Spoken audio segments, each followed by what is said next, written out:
Hello friends, welcome to Telugu audio story. మీరు కనుక ఛానల్ని ఫస్ట్ టైం చూస్తున్నట్లయితే ఛానల్ సబ్స్క్రైబ్ చేయండి, లైక్ చేయండి. అలాగే ఈ స్టోరీపై మీ వాల్యుబుల్ ఒపీనియన్ని కమెంట్ రూపంలో తెలియచేయండి. ఇక కథలోకి వెళ్దామా? వీడియో చూస్తున్న అందరూ కింద కనిపిస్తున్న హైప్ ఆప్షన్ నొక్కి వీడియోని ఎంకరేజ్ చేయండి. రాజ్ ఫామ్ హౌస్ కి వచ్చేసరికి డోర్స్ తెరిచున్నాయి. జియా సహస్ర ఇద్దరు కనిపించకపోవడంతో స్ట్రైట్ గా పైకి వెళ్లిన బాబుకి బ్యాక్ డోర్ తీసి ఉండడంతో అట్నుంచి కిందకు వెళ్లిన రాజ్కి మేఘాలు కుమ్మరిస్తున్న వర్షం కింద చేతులు చాపి గుండ్రంగా తిరుగుతూ కనిపించింది సహస్ర.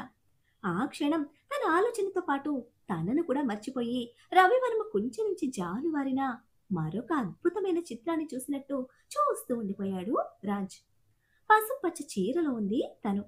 వర్షంలో తడిచిన తన రూపం స్వచ్ఛమైన పసిమి ఛాయతో ముగ్ధ మనోహరంగా చూస్తూ జీవితకాలం ఉండిపోవచ్చేమో అనేట్టుగా ఉంది ఆ క్షణం. జియా, మీ సార్ వస్తారేమో, అబ్జర్వ్ చేయి. ఎంత చక్కగా వర్షం పడి ఎన్ని రోజులైందో. కార్ సౌండ్ వినగానే ఈ సైడ్ నుంచి పైకి వెళ్ళిపోదాం. ఇలా ఆడుకోవడం చూస్తే కుళ్ళుకుంటాడు అని చెప్తున్న తనకి ఏదో గుర్తొచ్చినట్టు పెదవులు అందంగా విచ్చుకుంటే ఆ మెస్మరైజ్ స్మైల్ రాజ్ కంటి చూపును దాటిపోలేదు. ఆ పక్కనే ఎర్రకొట్ట షెడ్ కింద ఉయ్యాలలో కూర్చొని బ్రేక్ఫాస్ట్ తింటోంది జియా. తిరగడం ఆపి ముఖం పైకి పెట్టి పడుతున్న చినుకుల కింద కళ్ళు మూసుకునుంది సహస్ర. కొన్ని క్షణాలు అలాగే అబ్జర్వ్ చేస్తూ కారిడార్లో నిలబడ్డ రాజ్ వాళ్ళకి కనిపించేలా ముందుకు రావడమే చూసిన జియా ఒక్క ఉదుటున లేచి నిలబడింది. తను లేచిన ఫోర్స్కే ఉయ్యాలకున్న బెల్ సౌండ్కి తిరిగి చూసిన సహస్రకు కళ్ళతోనే రాజుని చూపించిన జియా తుర్రుమంది లోపలికి.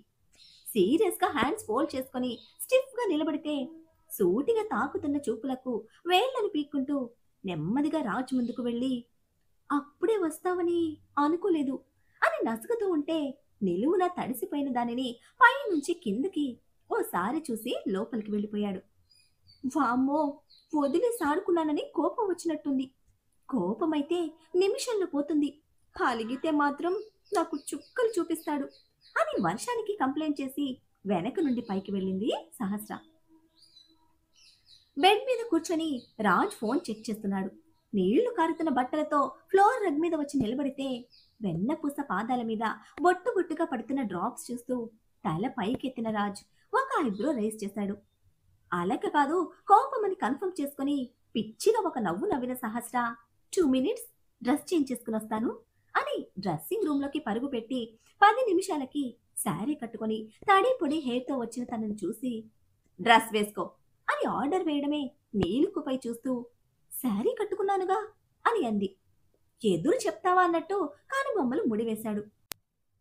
అంతే, వదిలేసి ఆడుకున్నానని చూపిస్తున్నాడు, మెంటల్ అని పైకి వినిపించేలా గొణుగుతూనే లోపలికి వెళ్ళిన సహస్ర మరో 15 నిమిషాలకి డ్రెస్తో రావడమే తనని తీసుకొని స్టార్ట్ అయ్యాడు. ఎక్కడికి అని అడిగినా అయ్యగారు మూడ్ డిస్టర్బ్ చేయకుండా ఆగకుండా పడుతున్న వర్షానికి కారు ఉండే మీద రాజ్తో కలిపి తన పేరు రాసుకుంటూ కామ్గా కూర్చుంది సహస్ర. అటు ఇటుగా గంట ప్రయాణం తర్వాత ఒక పీస్ఫుల్ ఏరియాలోని ఒక పెద్ద గేట్ దగ్గరికి కారు రావడమే లోపల నుంచి గేట్ ఓపెన్ చేశారు. గేట్ దాటి లోపలికి పోతూ ఉంటే బంగ్లాలా కనిపిస్తున్న అతి పెద్ద ఇంటిని చూస్తూ, మీ ఇంటికి తీసుకొచ్చావా అని సహస్ర అడుగుతూ ఉంటే చురుగ్గా ఓ చూపు చూశాడు. నీకు చాలా ఎక్స్పెక్టేషన్స్ ఉన్నాయే అని ఆ చూపు మీనింగ్. సారీ, ఇల్లులో ఉంటేను అని మాట మింగుతూ ఉంటే, ఇల్లే అని స్ట్రెస్ చేసి చెప్పి, చూపిస్తారా అంటూ కార్ దిగడమే ఇద్దరికి గొడుగులు పట్టారు. 55 సంవత్సరాల పైనే ఉన్న ఆ పెద్దాయన చేతి నుంచి గొడుగు తీసుకుని, కాక పట్టే పని మానమని ఎన్నిసార్లు చెప్పాలి అని గదిమేసరికి నవ్వుకుంటూ పక్కకు తప్పుకున్నారు ఆ పెద్దాయన. సహస్రను తనతో పాటు తీసుకువెళ్తూ ఒక గొడుగు వాళ్ళకి వదిలేశాడు ఫాలో అవ్వమని. మన కోసమే కదా వచ్చారు, ఎందుకు అంత మాట అంటావు అని నొచ్చుకుంటూ అడిగితే, అందుకు అర్హత ఉండాలి అని షార్ప్గా బాబు చెప్పిన ఒక్క మాట హంసపాపకు అర్థం కావడానికి కొన్ని క్షణాలు పట్టింది. మెస్మరైజ్ ఫీల్తో తనకన్నా 2 అంగుళాల హైట్ ఉన్న రాజుని కళ్ళెత్తి చూస్తూ నడుము చుట్టూ చేతిని చేర్చుతూ ఉంటే, ఇది బెడ్రూమ్ కాదు అని బాబు కసరడంతో బుద్ధిగా చేతిని వెనక్కి తీసుకొని మూతి బిగించింది. పిల్ల బచ్చా వేషాలు వేశావంటే పగిలిపోతుంది, రిటర్న్ వెళ్లే వరకు డీసెంట్ గా ఉండు అని వార్నింగ్ ఇచ్చి షెడ్ కిందికి రావడంతో సెక్యూరిటీ గొడుగు తీసుకుంటే స్ట్రైట్ గా ఆఫీస్ రూమ్ కి వెళ్లారు ఇద్దరు. అక్కడ ఇన్ఛార్జ్కి సహస్రను పరిచయం చేసి ఇంతకు ముందు గొడుగు పట్టిన పెద్ద ఆయన్ని చూస్తే, నువ్వు నాతో రా అమ్మా అంటూ సహస్రను పైకి తీసుకువెళ్ళాడు. ఫుల్గా పడుతున్న వర్షానికి క్లాసెస్ క్యాన్సిల్ అయ్యి పిల్లలంతా ఆ ఫ్లోర్లో రకరకాల ఆటలు ఆడుకుంటున్నారు. 4 సంవత్సరాల నుంచి 15 సంవత్సరాల మధ్య వయసు పిల్లలే అంతా. అంతమంది పిల్లల్ని ఒకే చోట చూసిన సహస్ర కళ్ళు ఆశ్చర్యం ఇంకా ఆనందంతో పెద్దవయ్యాయి. ఇల్లు అన్న అయ్యగారి మాట గుర్తొచ్చి పెదవులు విచ్చుకుంటే, ఇంతమందికి తండ్రిగా మారిన రాజ్ ఔన్నత్యానికి సన్నటి నీటి పొర కనుపాప మీద అలుముకుంది. పిల్లలకు సహస్రను పరిచయం చేసి కాసేపుండి పెద్ద ఆయన వెళ్ళిపోతే వాళ్లతో మింగిలైన సహస్ర ఇక టైం మర్చిపోయింది. అన్నా ఫారెన్ వెళ్ళిపోతాడంట, అప్పుడు నువ్వు మా కోసం వస్తావా అక్క అని ఒక చిన్న పాప సహస్ర ఒడిలో కూర్చొని డల్ ఫేస్తో అడుగుతూ ఉండగా వచ్చాడు రాజ్. సహస్ర ఫ్లోర్ మీద పిల్లల్లో పిల్లలా కూర్చు ఉంటే బెల్లం చుట్టూ చీమల్లా చేరినట్టు పిల్లలంతా తన చుట్టూ చేరిపోయారు. కామ్గా ఉన్న క్లైమేట్ కి స్టోరీ చెప్తుందని ఫిక్స్ అయిన రాజ్ సైలెంట్ గా సహస్ర ఆన్సర్ కోసం పోల్ సైడ్ కి నిలబడి వెయిట్ చేస్తూ ఉంటే, అక్క కాదు వదిన, రాజ్ మీ కన్నైతే నేను మీ అందరికీ వదిన అని వరుస కరెక్ట్ చేసి, మీ అన్నకి బోలెడన్ని పనులు, మీకోసం ఎప్పుడు హార్డ్ వర్క్ చేస్తూనే ఉంటాడు, ఈ ప్యాలెస్ కి కింగ్ కదా తను అని ఒక రేంజ్ లో చెప్తూ ఉంటే పిల్లలంతా అబ్బురంగా వింటున్నారు. మీకు మంచి ఫుడ్, కలర్ఫుల్ డ్రెస్సెస్, ఇంకా గుడ్ ఎడ్యుకేషన్ ఇవ్వాలంటే కింగ్ చాలా కష్టపడాలి, ఫారెన్ వెళ్ళాలి, ఇంకా చాలా చాలా చోట్లకి వెళ్ళాలి. బట్ ఎక్కడికి వెళ్ళినా మీకోసం మళ్ళీ వచ్చేస్తాడు. ఆ కింగ్ లేనప్పుడు మీ అక్క మీతోనే ఉంటుంది. ఈ ఇల్లు నాకు చాలా నచ్చింది. కింగ్ ఫారెన్ వెళ్తే మళ్ళీ తిరిగి వచ్చే వరకు మీ వదిన మీతోనే ఉంటుంది అని నమ్మకంగా చెప్తున్న హంసపాప కమిట్మెంట్ కి ఆ బుజ్జి దాని మొహంలో మళ్ళీ నవ్వు చేరింది. వదిన కాదు అమ్మ అంటూ వాళ్ళ ముందుకు వచ్చిన రాజ్ ఫేస్ లో ఒక గాంభీర్యం. మీ అందరికీ అమ్మనిస్తానని ప్రామిస్ చేశానుగా, తానే మీ అమ్మ. నేను లేనప్పుడు మీకోసం మీ అమ్మ ఉంటుంది అంటూ సూటిగా సహస్రనే పాయింట్ చేస్తూ లంచ్ టైం అన్నాడు గాంభీర్యంగా. అమ్మ అన్నదానికి ఒకలాంటి షాక్ లో ఉన్న సహస్ర పిల్లలు కదుపుతూ ఉంటే తేరుకొని చూసింది. అప్పటికే అయ్యగారు రిటర్న్ తిరగడంతో పెద్ద వయసు పిల్లలు ఆ రాజుతో పాటు సైన్యంలా చలాకీగా నడుస్తుండడం చూసి నవ్వుకొని తనతో ఉన్న పిల్లలతో కిందకు వచ్చింది సహస్ర. వాళ్లతో పాటు అక్కడే లంచ్ చేసి ఈవినింగ్ వరకు ఉండి రిటర్న్ అయితే సన్నగా పడుతున్న వర్షాన్ని గమనిస్తూ, నా మీద అంత నమ్మకం ఏంటి అని చిన్న గొంతుకతో అడిగింది సహస్ర. ఇంటి ముందు కార్ ఇంజిన్ ఆఫ్ చేస్తూ తనను చూశాడు. ఏదో సుదీర్ఘమైన ఆలోచనలో ఉన్నట్టుంది. నన్ను భరించడానికి మించిన పెద్ద పనిష్మెంట్ ఇంకేదీ లేదు, అదే నమ్మకం అనేసి డోర్ తీసుకుని వెళ్ళిపోతున్న రాజును చూస్తూ ఉండిపోయిన తనలో గందరగోళం. సంతోషాన్నిస్తూనే భయపెడుతున్నాడు. రేపటి రోజు ఏంటి అనేది క్లారిటీ లేని కన్ఫ్యూజన్లో కూడా కొత్తగా బాధ్యతలు అంటగడుతున్నాడు. వదిలేసే బంధానికి ఈ కొత్త అలంకరణలు ఎందుకు రాజ్? అడిగితే నీకు నచ్చదు, అడగకుండా ఈ టెన్షన్ నేను భరించలేను, ఆఖరి రోజు వరకు నీ డెసిషన్ కోసం వెయిట్ చేస్తూ ఉండలేనేమో అని ఆలోచిస్తూనే కార్ దిగిన సహస్ర ఫ్రంట్ సైడ్ ఉన్న చైర్స్ లో కూర్చుని పోయింది. కాసేపటికి జియా వచ్చి పిలవడంతో లోపలికి వెళ్లిన సహస్రకు న్యూస్ చూస్తూ కనిపించాడు రాజ్. సౌండ్ చేయకుండా పైకి వెళ్లి డ్రెస్ మార్చుకొని వచ్చి కుకింగ్ కంప్లీట్ చేయడంతో డిన్నర్ ఫినిష్ చేసి, నీకు తోడుగా జియా ఉంటుంది, ఏదైనా అవసరం ఉంటే కాల్ చేయి అనేసి మానస గారి దగ్గరికి వెళ్ళిపోయాడు రాజ్. ప్రతి రాత్రి తన కోసం వచ్చే చంద్రుడు ఈ రోజు తనని ఒంటరి చేసి వెళ్ళిపోతూ ఉంటే మనసంతా బరువుగా మారిపోయి అభికి కాల్ చేసింది సహస్ర. హోమ్కి వెళ్తే కుకింగ్ సెక్షన్ మొత్తం ఆంటీ తీసుకుంటారు, ఆ స్ట్రెస్తో హెల్త్ అప్సెట్ అయింది. ప్రస్తుతం నేను శాలిని ఇక్కడే ఉన్నాము, వాడొస్తే నేను ఇంటికి స్టార్ట్ అవ్వాలి అని చెప్తూ ఉంటే, ఆంటీకి బాగోకపోయినా డే మొత్తం నాతో ఎలా స్పెండ్ చేశాడు అని ప్రశ్నించుకున్న సహస్రకు వెంటనే రాజ్ మీద కోపం వస్తే, ఇప్పుడు ఆంటీకి ఎలా ఉంది అని వివరం అడుగుతూనే కాసేపు మాట్లాడి కాల్ కట్ చేసిన సహస్ర రాజ్కి గుడ్ నైట్ మెసేజ్ పెట్టి మెడిసిన్ తీసుకుని పడుకుంది. ఇలా ఎన్ని రోజులు నాతో అబద్ధాలు చెప్పిస్తావు అని కాల్ కట్ చేస్తూ ఉండగా లోపలికి వచ్చిన రాజ్ మీద సీరియస్ అయ్యాడు.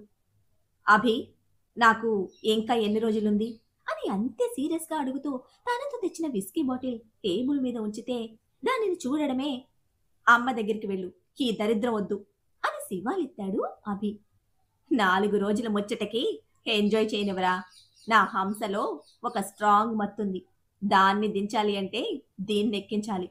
డిస్టర్బ్ చేయకుండా అమ్మకు ఫోన్ చేసి మాట్లాడు, హోమ్ నుంచి నీ దగ్గరికి వచ్చానని చెప్పు అంటూ విస్కీ బాటిల్ ఓపెన్ చేస్తూ ఉంటే ఆ బాటిల్ పట్టుకొని ఆపి ఐస్ క్యూబ్స్, సోడా గ్లాస్ తన ముందు పెట్టి రా తాగకు అని కోపంగా చెప్పి పక్కకు వెళ్ళిపోయాడు అభి మానస గారికి ఫోన్ చేయడానికి. నెక్స్ట్ డే రాజ్ అసలు ఇంటికి రాలేదు. ఆ రోజు డల్ గానే గడిపేసిన సహస్ర తర్వాతి రోజు కోసం ఎంతో ఆశగా ఎదురు చూస్తూనే తెల్లవారడమే శాలినికి ఫోన్ చేసి హాస్పిటల్కి వెళ్ళింది. ఇటు జయదేవ్ గారికి ఫోన్ చేసి గంట పర్మిషన్ తీసుకుంది. తన కోసమే ఎర్లీగా హాస్పిటల్ వచ్చిన శాలినికి రాజ్ చెప్పి పంపించాడు, ఏదైనా ఫస్ట్ తనకే చెప్పమని. ఇద్దరి మధ్యలో ఎరకాటంగా ఉన్న ఒక డాక్టర్గా, ఒక ఆడదానిగా శాలిని ఫస్ట్ ప్రిఫరెన్స్ సహస్ర. నార్మల్ చెకప్లో నెగిటివ్ రావడంతో డల్ అయిపోయింది సహస్ర. పేరుకు డాక్టర్లమే అయినా ఒక్కోసారి మాకంత చిక్కని మ్యాజిక్స్ ఎన్నో జరుగుతాయి. హార్ట్ బీట్ ఫామ్ అయితే డెఫినెట్గా స్కానింగ్లో తెలుస్తుంది, స్టే స్ట్రాంగ్ అని మోటివేట్ చేసి, ల్యాబ్ టెక్నీషియన్స్ ఇంకా రాలేదు, వెయిట్ చేస్తావా అని అడిగితే, నాకు అర్థమైందక్క, ఆ దేవుడు ఇంకొంతసేపు నన్ను పరీక్షించాలి అనుకుంటున్నాడు. రాజ్ని గెలిస్తే ప్రపంచాన్ని గెలిచినంత ఆనందం నా సొంతమవుతుంది. అది ఒక్కసారిగా నాకిస్తే తట్టుకోలేనని ఇలా వెయిట్ చేస్తున్నాడు. ఇట్స్ ఓకే అక్క, ఇంపార్టెంట్ మీటింగ్ ఉంది, అది ఫినిష్ చేసుకుని ఆఫ్టర్నూన్ నుంచి వస్తాను అని చెప్పి డల్గా రిటర్న్ అవుతున్న సహస్రకు లాబీ ఎంట్రన్స్ దాటుతూ ఉండగా ఎవరో డాష్ ఇవ్వడంతో తోలి పడబోయి లాస్ట్ సెకండ్లో బ్యాలెన్స్ చేసుకున్న సహస్ర వాడి మొహం కూడా చూడకుండా చంప చెల్లు మరిపించింది. కళ్ళ నిండా నీళ్లతో కంగారుగా పొట్ట తడిమి చూసుకుంటున్న సహస్ర ముందు నుంచి ఆ వ్యక్తి పాదాలు ఇంకా కదలకపోవడంతో, కళ్ళు నెత్తి మీద పెట్టుకుని నడుస్తున్నావా, ఎందుకు అంత స్పీడ్ అని కోపాన్నంతా కూడగట్టుకొని తిడుతూనే అతని ముఖం చూసి ఆగిపోయింది. చెంప మీద చేతితో ఆశ్చర్యంగా హంసపాపనే చూస్తూ, నువ్వు చాలా చేంజ్ అయిపోయావు అన్నాడు కంప్లైనింగ్ గా మన జీడిపాకం జతిన్. నువ్వా, నువ్విక్కడేం చేస్తున్నావు అంటూ చిట్లించిన మొహంతో చుట్టూ చూస్తూ ఉంటే, నాతో ఎవ్వరూ రాలేదు, నిన్ను చూసి నీకోసమే లోపలికి వచ్చాను. యూనో, నీకోసం హాస్పిటల్ పై నుంచి కింద వరకు మొత్తం సర్చ్ చేశాను. బైలాక్ లాస్ట్ మినిట్లో కనిపించావు అన్నాడు ఫుల్ ఎక్సైట్ అవుతూ.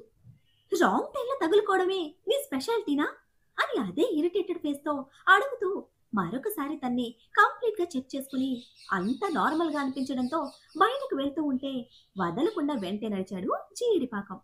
ఏం కావాలరా నీకు అని మండి పెడితే, నువ్వు చాలా చేంజ్ అయిపోయావు అని మళ్ళీ పిల్లాడిలా కంప్లైంట్ చేస్తూ, 2 minutes నీతో మాట్లాడాలి అంటుంటే, నాకిప్పుడు టైం లేదు, అర్జెంటుగా వెళ్ళాలి అని సీరియస్ అయింది.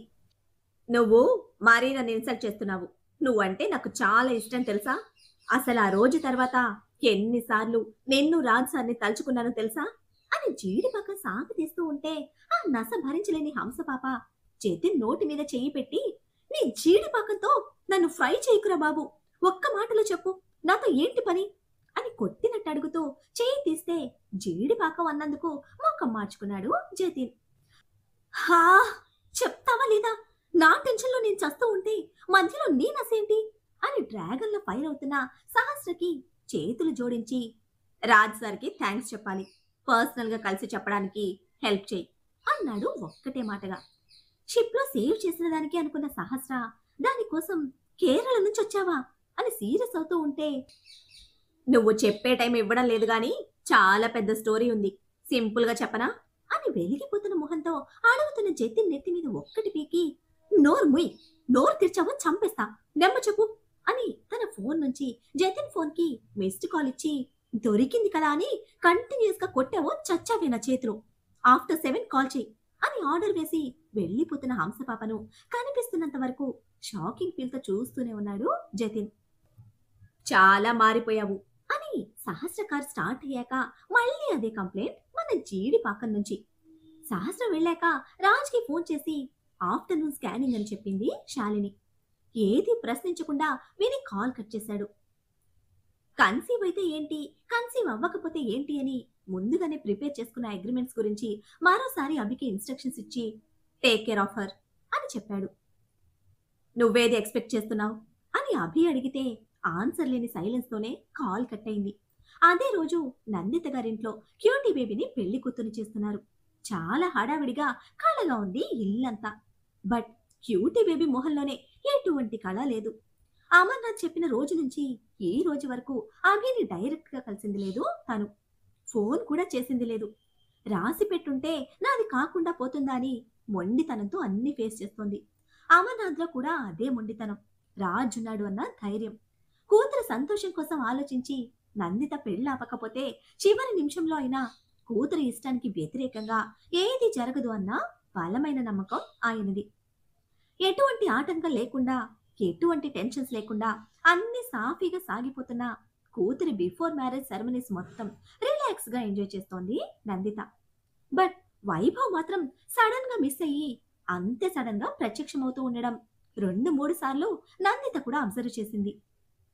ఏంటి ఎందుకు అని పేరెంట్స్ అడిగినా ఆన్సర్ లేదు వాడి దగ్గర నుంచి. ఏవేవో సిల్లి సిల్లి రీజన్స్ చెప్తూ ఉన్నాడు. పాపం వాడి వరకు వాడు మంచోడే.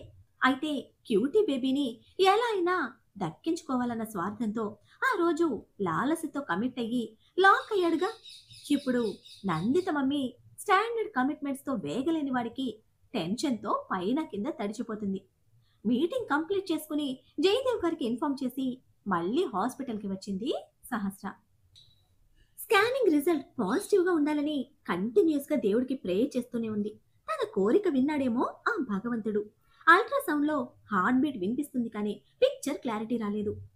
మాత్రం దానికే పట్టరాని సంతోషంతో ఫుల్ ఎమోషనల్ అయిన సహస్ర తనకి తోడుగా వచ్చిన శాలిని కరుచుకుపోయి ఏడుస్తూ ఉంటే, నువ్వు కొంచెం నార్మల్ అయితే మళ్ళీ స్కానింగ్ చేద్దాం, ఈసారి విజువల్ క్లారిటీ వస్తుంది అని సహస్రను కన్సోల్ చేస్తూ చెప్పింది శాలిని. దీని గురించి రాజ్కి ఎట్టి పరిస్థితుల్లోనూ నువ్వు చెప్పకు. నా గురించి వాడు చాలా స్ట్రెస్ తీసుకుంటున్నాడు. దగ్గరగా ఉండి ఫేస్ చేయలేక ఈ 2 days నన్ను అవాయిడ్ చేస్తున్నాడు. నా కోసం చాలా టెన్షన్ తీసుకుంటున్నాడు. డెఫినెట్ గా నీకు ఫోన్ చేస్తాడు. బట్ నువ్వు మాత్రం చెప్పకు, నేనే చెప్పాలి, నేనే చెప్తాను. ఆ టైంలో వాడి ఎమోషన్ ఫస్ట్ నేనే చూడాలి. ప్లీజ్ అక్క, ప్లీజ్ ప్లీజ్ మాటివ్వు అని సహస్ర చేయి పట్టుకొని రిక్వెస్ట్ చేస్తూ ఉంటే కొన్ని గంటల గ్యాప్కి ఏమవుతుందిలే అని సరే అంది శాలిని. కాఫీ ఆర్డర్ చెప్పి రిలాక్స్ గా తాగుతున్న సహస్రకు ఎలా ఉండాలో ప్రికాషన్స్ చెప్తూ ఉంటే శ్రద్ధగా వింటోంది తను. 2 hours టైం తీసుకుని మళ్ళీ స్కానింగ్ చేస్తే ఈసారి బ్లర్ గా విజువల్ కూడా రావడంతో ఆ స్క్రీన్ కి 100 ముద్దులు పెట్టి తల్లిని తలుచుకుని కన్నీళ్లు పెట్టుకున్న సహస్ర పిచ్చి ఎమోషన్ కి ప్రత్యక్షంగా చూస్తున్న శాలినికి కూడా కన్నీళ్ళాగటం లేదు. వాడి గురించి నిజం తెలిస్తే ఏమైపోతావు అని బాధపడుతూ భయపడుతూనే ఉంది శాలిని లోలోన. నిన్ను కూడా ఏడిపించేశాను కదా, సారీ, నేను చాలా చాలా వెయిట్ చేస్తున్నా అక్క అని కన్నీళ్లు తుడుచుకుంటూ ఆనందంగా చెప్పింది సహస్ర. వాడు ఒకవేళ దీనికి నో చెప్తే, బేబీ వద్దు అంటే అని రాజు ప్రాణమంతా ఇక్కడ పెట్టి వెయిట్ చేస్తున్నాడని తెలిసినా కూడా నెగిటివ్గా ప్రశ్నించింది శాలిని. ఇప్పటి వరకు నవ్వుతూ ఉన్న సహస్ర ముఖం రక్తమంతా ఒక్క చోటికి చేరినట్టు పొంగుకొస్తున్న కోపంతో ఎర్రగా మారిపోయింది. మరి శాలిని ప్రశ్నకు సహస్ర ఆన్సర్ ఏమిటి? తను బిడ్డను చూస్ చేసుకుంటుందా లేక రాజ్నా? హంసపాప చెప్పే ఈ స్వీట్ న్యూస్ వింటే మన బల్బు బాబు రియాక్షన్ ఎలా ఉండబోతుంది? తన కన్న కళను నెరవేర్చిన హంసపాపకు కానుకగా ఏమిస్తాడు? ఒంటరితనాన్న? కొత్తగా పోసుకున్న జీవం వీళ్ళ జీవితాలకు ఏ దారి చూపిస్తుంది? ఎటువైపు నడిపిస్తుంది? ఎవరిని సంతోషాల్లో తేలుస్తుంది? ఎవరిని బాధలో ముంచేస్తుంది? ఎవరిని ప్రశ్నగా మిగులుస్తుంది? చూడాలంటే ఫాలో అయిపోండి మరి. అలానే ఈ ఎపిసోడ్ని లైక్ చేయడం మాత్రం మర్చిపోకండి. Bye friends.